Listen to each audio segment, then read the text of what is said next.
Hey guys, welcome to my channel. আমি মহারাজার। এখন আমরা কথা বলবো হচ্ছে ধূমকেতুর অফিসিয়াল রিলিজ ডেট নিয়ে কথা।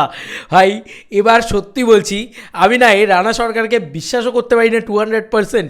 যতক্ষণ না দেবদা জানাচ্ছে ততক্ষণ আমি এইটুকু বললাম যে চোখ বন্ধ করে বিশ্বাস করে ফেলো না আবার।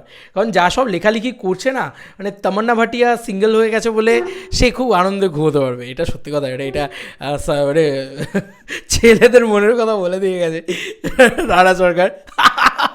আরে জাস্ট জোকস অ্যাপার্ট, বাট আমি দেবদার আপডেট দিতে এসেছি যখন এখানে দেবদার কথাটা বলি আগে। সেটা হচ্ছে ধূমকেতুর অফিসিয়াল রিলিজ ডেট রানা সরকার জানিয়ে দিয়েছে, তাও আবার স্টোরিতে।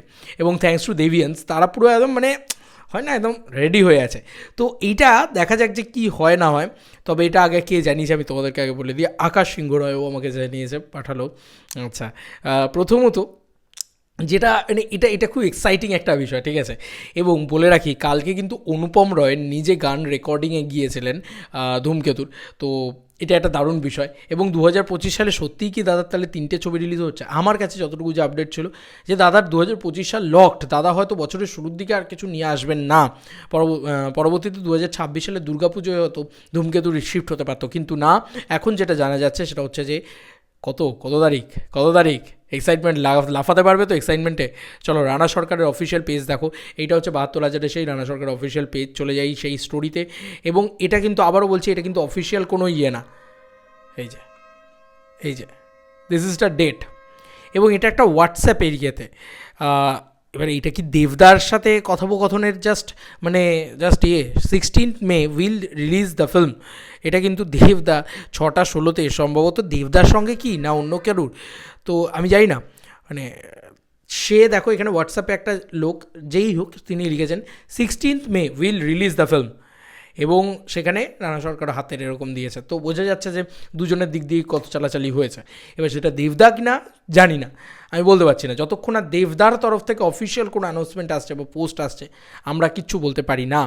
16th মে মানে আমি তোমাদেরকে বলেছিলাম যে মে মাস মানে জুন জুলাই মাস করে কিন্তু রিলিজ করার কোনো প্ল্যানিং নেই। সেক্ষেত্রে মে মাসটাকেই কিন্তু আমরা ধরবো।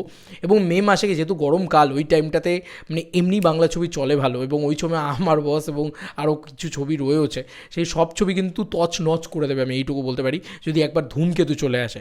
তো 16ই মে কিন্তু ধূমকেতু রিলিজ ডেট। এবং এখানে একটা বুম দিয়েছে এবং তারপরে নিচে লিখেছে সিট বেল্ট বেঁধে নিন।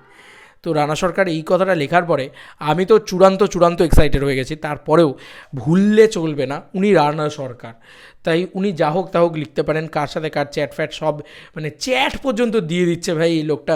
মানে এই লোকটা যা পারে তাই করতে পারে ভাই। তো একটুখানি মানে রয়ে আগে দেবদার তরফ থেকে অফিসিয়াল অ্যানাউন্সমেন্ট আসুক, তারপরে আমরা আরও এক্সাইটেড হব। তবে এক্সাইটমেন্ট তো আর ধরে রাখা যাচ্ছে না। দেব শুভশ্রীর কামব্যাক, দেব শুভশ্রী মানে সেই সমস্ত মুহূর্ত। এবং এই ছবির বিটিএস যারা দেখেছে, এই ছবির গান যারা শুনেছে, অলরেডি বিটিএসেই গান শোনা গিয়েছিল, নৈনিতালের শুটিং আছে, এখানে গান শোনা গিয়েছিল। এবং মানে আমি জানি না, আমার ফেসবুকে ধূমকেতু নিয়ে বিভিন্ন জিনিসপত্র চলে আসছে বারবার। হতে পারে এই ছবিটার আবার নতুন করে আসছে বলে। তো আমি না পার্সোনালি প্রচণ্ড এক্সাইটেড। আর এই ছবিটাকে নিয়ে দেভিয়ান্সরা কেন, ইচ অ্যান্ড এভরিবডি প্রচণ্ড এক্সাইটেড ছিল। কবে থেকে এই ছবিটাকে নিয়ে খবর শুনছি। এবং এটা সবথেকে বড় ইউএসপি হচ্ছে দেব শুভশ্রী জুটি। আসলেই 50 কোটি ভাই, আসলেই 50 কোটি। লাস্ট টাইম দেব শুভশ্রী জুটি, আর এত মারাত্মক দৃশ্য রয়েছে, এত কিছু রয়েছে।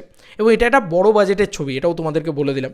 এমনটাও কিন্তু শোনা গিয়েছে যে এটা একটা বড় বাজেটের ছবি এবং এটা একটা স্কেল আছে এই ছবিটার ভিতরে। তো মস্তি তো হবে ভাই। চলো বন্ধুরা, নতুন কোনো ভিডিওতে দেখা হবে ভাই।